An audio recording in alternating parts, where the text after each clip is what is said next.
Hi, everybody, and welcome to another exciting edition of the SoCal Prep Report. Rich Estrella here, along with Dan DeForest and Bob Gibson standing by, and we have our guests tonight. We're going to have Dan Davidson from Western High School. They just concluded their season. It's over. But Coach Jason Camino Real, Coach has still got 2 games left, so they're going to join us shortly. Right now, I'd like to welcome Dan DeForest and Bobby Gibson. What's up, fellas? How you doing? I think I'm all right. So Randy has the night off, Randy always has a night off, but he has another night off tonight. But hey, he's doing he's calling the Corona Centennial Santiago game. That's a crosstown rival in the Inland Empire. Corona Centennial, a national power, always in the top 20, usually in the top 10, except I don't think it's going to happen this year, but you never know what'll happen. You know, it's COVID season. However, good game tonight for Randy to be calling, and we'll probably get some insight into that maybe later in the show. What time is it, Dan? 7 o'clock? And we just got underway? Well, I doubt we'll hear from Randy tonight. So we'll have to wait till next week to see what they have over there at Corona Centennial.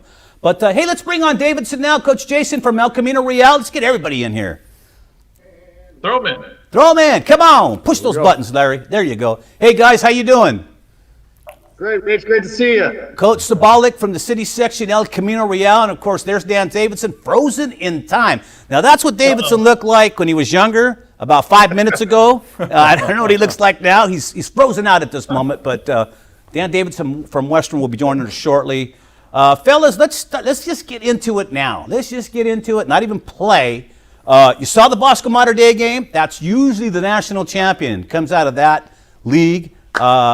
Man, I'm more convinced this year than ever. Wasn't Rich Estrella the one that told you guys, watch out, Mater Dei is going to be Mater Dei, like always. You know, Rawlinson lost the championship. What was it, last year to Bosco? You think he was going to sit down and let Negro get another one on him? Are you kidding me? Hey, look it. The game was interesting. It ebbed and flowed real well, but once Mater Dei got that lead, it was over, fellas. And that defense is stellar. Yeah, no, we talked about it, and I happened to pick Mater Dei last week, but I didn't think they'd handle Bosco as well as they did in the second half. Why not? Well, I mean, it's Bosco Mater Dei, right? Back and forth, back and forth. You got 2 heavyweights swinging on one another. I just thought Bosco would be more in the game in that second half, but Mater Dei, once they took over, man, it was over. I mean, pretty much, Bosco looked like they were going in, and then the Mater Dei defense came with another big play, another strip, and a fumble, and they recovered it, and that was pretty much it. That was the last chance I think Bosco had to get back in the football game. That was definitely a game changer right there. Hey, Bob, I'm gonna give you a pat. It's crazy how good this program is year after year after year. Bob, I got to give you a pass. I got to give Dan a pass. I got to give Conti a pass. All you guys thought Servite was going to whip everybody this year. Everybody. You guys were drinking the Kool-Aid, reading everything you could read. You got a steady diet of that crap. How's it feel? Well, I'd have to say their offense played well. It's just they're not big enough up front right now, so I think they have to really work on coaching some of those guys up, getting a bigger front line, be competitive. All right, Coach Jason Sabolic over there, El Camino Real. Now, we don't expect you to be as up front as we are here, but Coach, did you get a chance to see the game? Because that's the game of the year every year. You know, in the nation. I did, Rich, and I'll tell you what. Like I was telling you before, I think that this Mater Dei team throws back to the Matt Gruda good days. I saw safeties coming downhill and just so much talent on both sides of the ball. It was impressive to watch, but I think this is a Mater Dei team that can reckon with old school Mater Dei football, you know, and be ranking as one of the best teams in that school's, you know, prideful past. What about having a true freshman quarterback? That dude does not look like a true freshman. There's a couple of schools that there's kids that look that like they are grown men. So, absolutely, yeah. It's a long line. And then Bosco's got Clarkson, whose dad is the guru. So they're pulling these guys out of all over. You're Ugalele. Is that how you pronounce it? Hey, that was good. One of the few. Wait, watch Dan. Dan, say it. Ugaleo. He pulled a muscle in his tongue right now. He's going to be on the DL after the show today. That's not very easy to say. All right, go ahead. By the way, that's Randy's favorite name to say of all time. He loves being able to say that properly, and none of us can. Just Randy. But anyway, Coach, it was still a pretty competitive. It was everything I thought it more than likely would be. Nobody ran away. And, Mater Dei did dominate the second half. Matter of fact, probably from the second quarter on. But, it wasn't a blowout. And, of course, with Mater Dei and Bosco, you're never going to get that. You're not going to get that anymore. That's done. That's over with. But the future looks – go ahead, Coach. Who's talking? No, I was going to jump in real quick and say what it does is it sets up Mater Dei in the fall, right, which is just around the corner now. Everybody's wrapping up their football season. But, look, you can roll this over into the fall, and you can see how good Mater Dei and how much better they're going to be. I mean, that's a clear-cut number one team probably in the nation as we get into fall football here in just a couple of short months. So, I mean, you got a sneak peek of how good this Mater Dei team is going to be. And then if there's any free agents floating around, as we know happens from time to time, those guys are going to start looking at Mater Dei as a landing spot as well. Yeah, no doubt about it. The sad thing is, Mater Dei comes in with a true freshman, but their defense is so good up front. They're so big and strong. Nobody can penetrate. So I could get in there and throw for 3,000 yards in a season pretty easy. Nope, you just pick and choose your spot. But that's where Mater Dei dominates everybody's front line. But what would have really been good this year if IMG Academy and Mater Dei would have played. They play every year. They started playing, and then COVID hit, so everybody was running around for games. IMG still ended with 8 games on their season. That's probably what they get because they are not a traditional high school. They are a hybrid of Mater Dei Bosco where they recruit the best players in the nation to come to their school and play, and everybody else be damned. But they didn't get to play this year, and it would have been a good game. It would have been because it would have been early on, and I don't know who would have won that game. It would have been good to see. But unfortunately, we didn't get it. There's that new rule now where those kind of schools can't come play the Southern Section anymore, right? They passed that rule that says you can't play the IMGs and the Oak Hill Academies and basketball, all those kind of schools that are not really traditional, schools. They're just sort of academies, quote unquote, football factories or basketball factories. Can't have those games anymore, apparently. I don't think, but I think the rule is they cannot come to California and play in the state of California. But if Mater Dei or Bosco or Sisters of the South or even Camino Real wants to go all the way to Florida and play them, they can do it. Problem there, okay. And I think Coach Sabolic is going to do that. He's going to play them next year, right, Coach? Yeah, I wish. We had initially Mission Viejo on the schedule. I think they called the wrong El Camino. I think they were looking for El Camino Oceanside, and they ended up calling us somehow, some way. But it just talking about Mission Viejo, you really start to see now the delineation as Mission Viejo dropped a close one to San Clemente. You think about that, and where does Servite fit in? I mean, do you just call it Mater Dei, St. John Bosco, Servite, 1, 2, 3? Well, this year it was 1, 2, 3. We don't know what's going to happen in the future. I still don't think the traditional powers that be in the Trinity League are going to give up their stranglehold on it. I still think Servite's a few years away from being able to actually be the big power they were, say, 10, 12 years ago. I call it the Alabama-Clemson conundrum. Yeah. That's a good analogy. That's a good way to put it.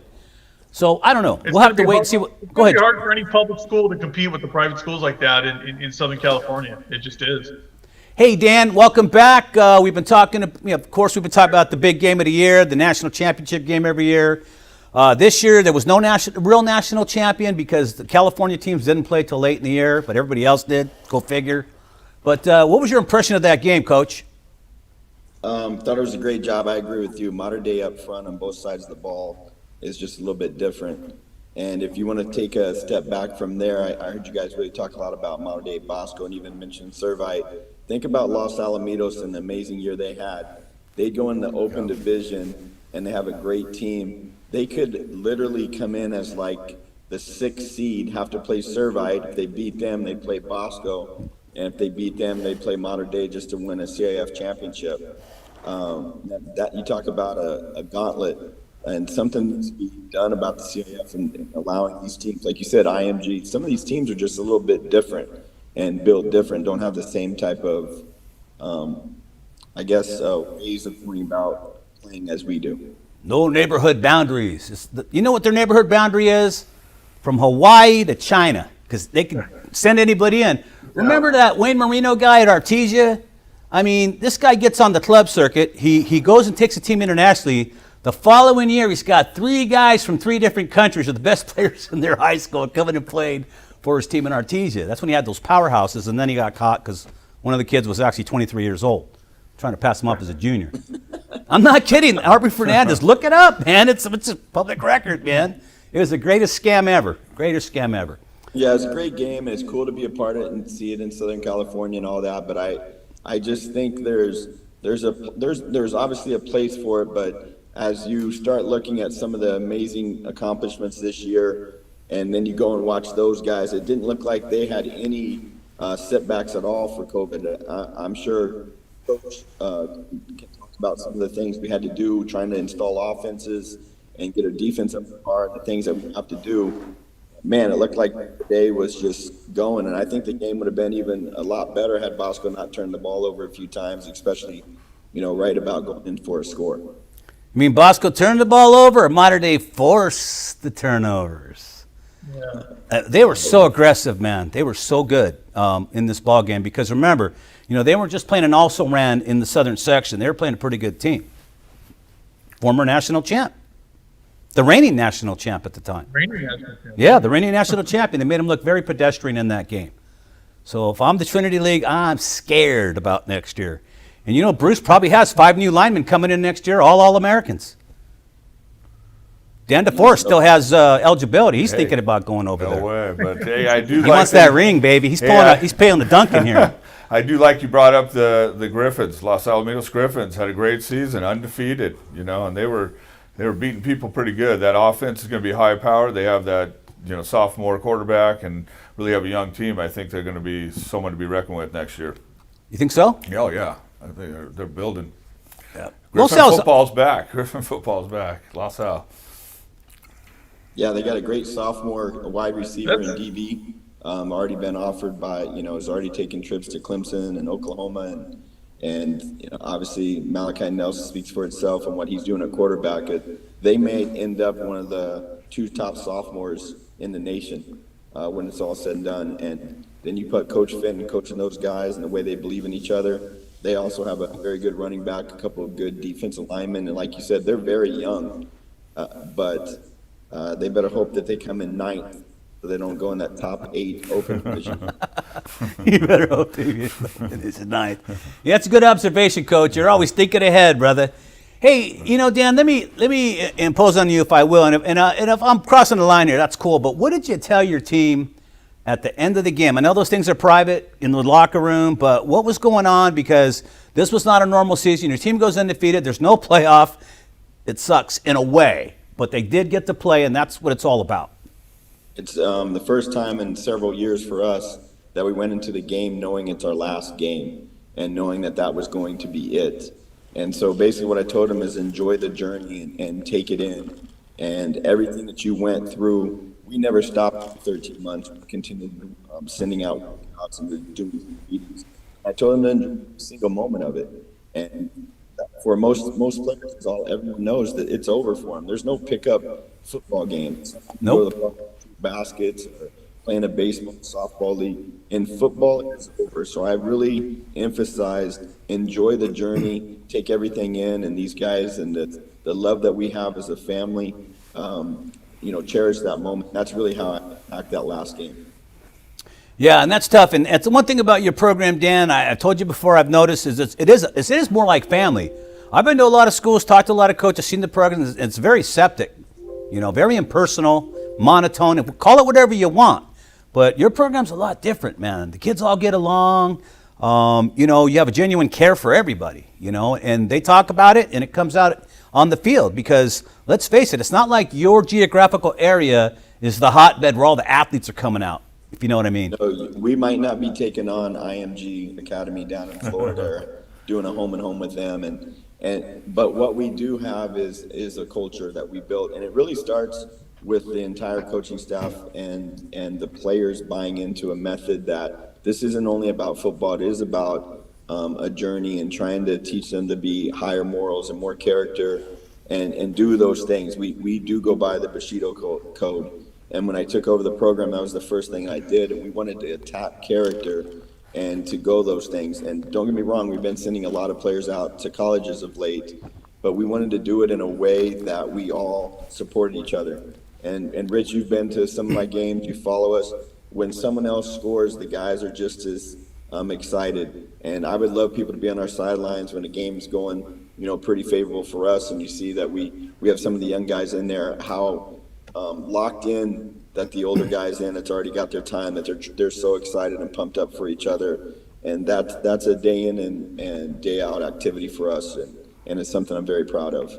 And Dan, you're one of the few coaches I know that actually travels the country in the off season and go and watches his former players play at the collegiate level and some at the pro level already. Wow. Yes, sir. I as you know, I do that, and I continually keep trying to learn the game. And so each summer I go out to several different colleges to watch some of the things that they teach, some of the different ideas, but also being there for the kids. And it doesn't matter what division. I've been in the NAI, Division 3, 2, Division 1. Doesn't matter. You got to go out and support these young men because they gave so much on the line, and we have a chance to change their entire family. And not just from a football avenue, but these guys are going out to get a degree, and they're going to bring back this degree and this knowledge of life that they can install inside the family, and the entire family can grab hold of that. And that's really what we're trying to change. And I'm very proud of that. So when I get to go see them, yeah, it's about the football, but it's really just to hear how they're growing in life and for them to talk to me about grades. And one of the great things, get that text message about what their GPA is, because they know it still matters. They left the program, but they want to show me that the grades that they're still getting, and they're on track to graduate and those things. So I'm very proud of that. And that's very important. Let's go over to the city section and talk to Jason Sabolic real quick. Jason, Southern section's done. You guys still got 2 more games to go. We're the game of the week every week now. Yeah, nothing wrong with that, Coach. It's odd times, and it's unfortunate that things are as they are. But you got to make the best of it, and it looks like you guys are maxing it out. Well, we're going to do what we can to put the best product on the field moving forward, and love every second of being a part of this SoCal prep relationship, this LA 36 relationship, and we get to do it for a long time coming. Yeah, absolutely.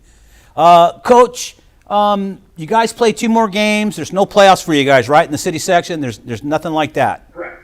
Yeah, no playoffs. Every game it's our bowl game. Next week we'll play our senior night at home. We'll get to honor our seniors and kind of do a little bit of goodbye. This week we don't get any fans, which is great with the telecast. And then we'll bring it home next week. I hope you guys try to notice that I changed the scenery a little bit. I got my friend Joe Cool over here on my right-hand shoulder. Who's that guy?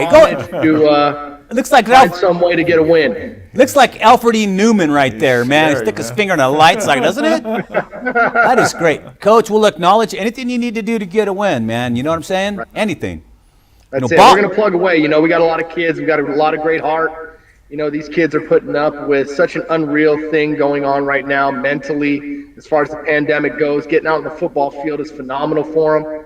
It's been a game changer. I think it's taken a lot of these kids out of depression and put them back into normalcy. And that's all we could have hoped for, And at the end of the day, it's not about the results. It's not about the wins and the losses. It's about how can we affect these kids for the better of their livelihoods. Coach, how's this affecting, obviously you're not going to have spring ball this year, right? Too late. Well, we're actually 3 months behind our spring ball schedule, and they actually just waived the dead period. I don't know if you guys have heard, but they waived the football dead period for this year. And we're going to give the kids about 10 days off, and we need to get in the weight room. They haven't lifted weights for over a year and a half. Wow. And we need to put some strength on these young pups. Yep, no doubt about it, man. That's the most important thing in the off season is to get your weights in, get your workout in. Get those bones bigger, those muscles bigger, because it's a long season. And I don't care how young the kids are, it does wear you out by the time the season's over, especially if you play 14, 15 games like some schools do, So where's I learned, going back into that what you were just touching upon, I made it my kind of mission to find how do you create leaders, and you really create leadership in the off season. It's created in the weight room. It's created in the little things that you do off the field. It's created in the academics and the trained eye to discipline and watching film and being a student of the game. And all that kind of good stuff. So I'm really looking forward to my first off season with my program. Hey, that's great. What is, I know that transition is going to be kind of quick. What are some of the plans for the, besides the weight room, and what are you going to, how's that transition going to go? How do you accelerate it? Yeah, how do you get going so fast? First and foremost, it comes with an entrance meeting. The one thing that I missed out with my student athletes this year was the fact that I never got the chance to meet them in person, face to face, and have that conversation with them and really read between their eyes if football was, their passion, and talk to them about how important academics are. And, we can only do so much virtually. You can only instill so much discipline over Zoom or Microsoft Teams. And it really doesn't come into play when you actually have to get up in the morning and go and work out. So, a lot of team bonding, a lot of time to get to know some of these kids, some of the kids that I still haven't even met in person, because we're still at about a skeleton crew of about 60% of the population of the kids that we're actually coaching. And plus, we don't get to see the JV team because we don't have enough field time. So at the end of the day, I'm more excited to kind of get into these kids' heads a little bit and, start to impress upon them some of the important things moving forward. Yeah, I know the weight room is a great way to go and talk to some of these kids and talk about academics and getting them up and going, and so that's a really great program. Stress busting. Oh yeah.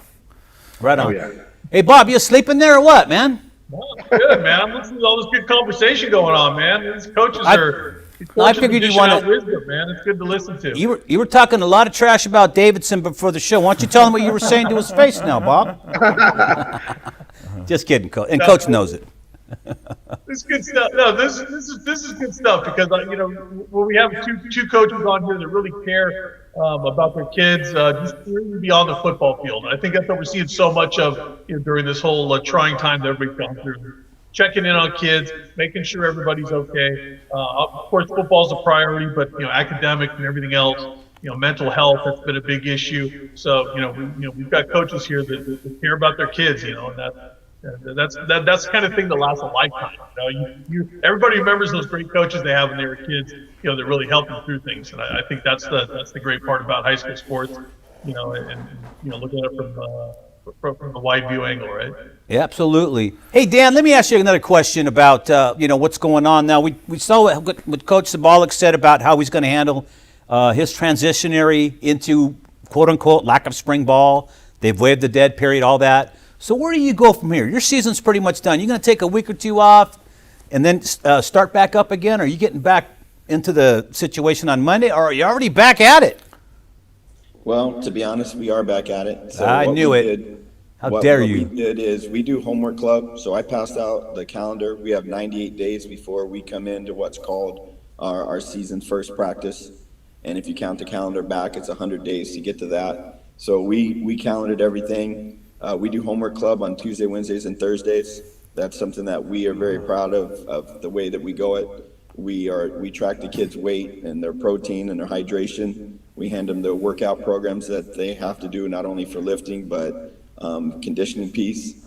And we have ideas what they want to do, 3-cone drill, 40 vertical, standing broad, and things like that. So we pass all that out. So these first 2 weeks, I'd say that they're off, but we're lifting. We're a homework club, and we're starting to track where they're at. They need their bodies to get back for a couple weeks, and so we're tracking where they're at right now and where they want to get to. So we have books and pamphlets, and it's a tracking device. They come back in, they put them in, and we treat it that way. And basically on the top of the folder it says, who do you want to be in 100 days?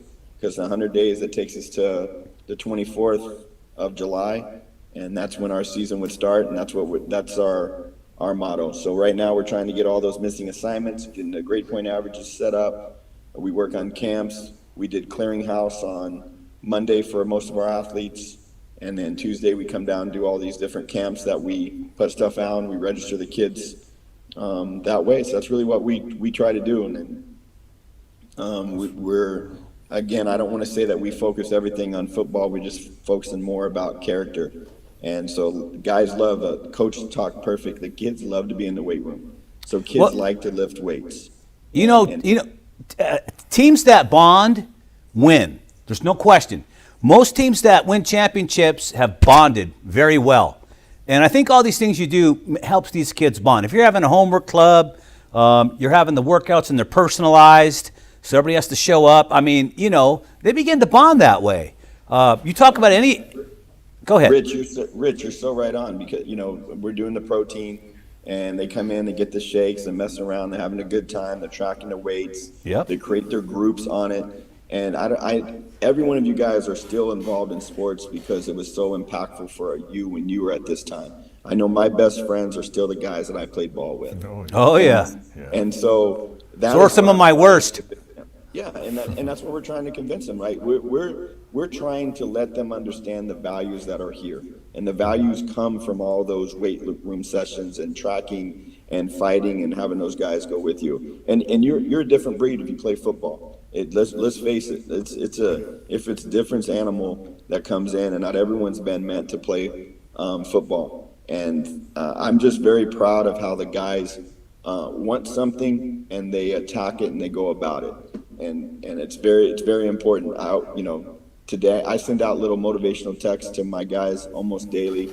Today's is success is on the other side of what you don't want to do. And so that was today's message. Nice. So you may not want to pay the price in the weight room or the grind or the homework or whatever it is, but the only way you get success is on the other side. So that's something that I'm very proud of, and I know you guys know me. That's why I love coming on the show. It's because you guys are giving another avenue for these youth to have something to grab hold of. And that's why I'm on social media. That's why I follow you guys on social media, because it's another thing to keep these guys occupied to do something well and to keep great things happening in their lives. And that's why I'm so thankful for you guys and a part of these type of things at all times. Right. We appreciate you coming on, Dan. You know, we got to know your program quite well, and everything's just great over there. So we really appreciate, the fact that you do follow us, get the word out. We have a great time doing this show. But just right now, you and Coach Sabolic up there right now, just, happen to be the lucky ones that we're still playing and, have a good relationship out there with the media. So kudos to you guys. Anyways, hey, Coach Sabolic, why don't you real quick tell us about your game? When is it? And Larry, can you tell us by the time he's done what time and where they could see the game? Go ahead, Coach. We play Bucky Brooks and the Granada Hills Highlanders on Friday tomorrow at 7 p.m. You can check it out on LA 36, live streamed, and Larry could give you the better details than I. Yeah, Larry will be able to give you the dates when it goes over the air. Larry, you want to do that now, or are you going to just let everybody hang? All right. Well, can you tell me? You can post it on a graphic. It'll be 4 p.m. Saturday, Sunday, Monday, Tuesday.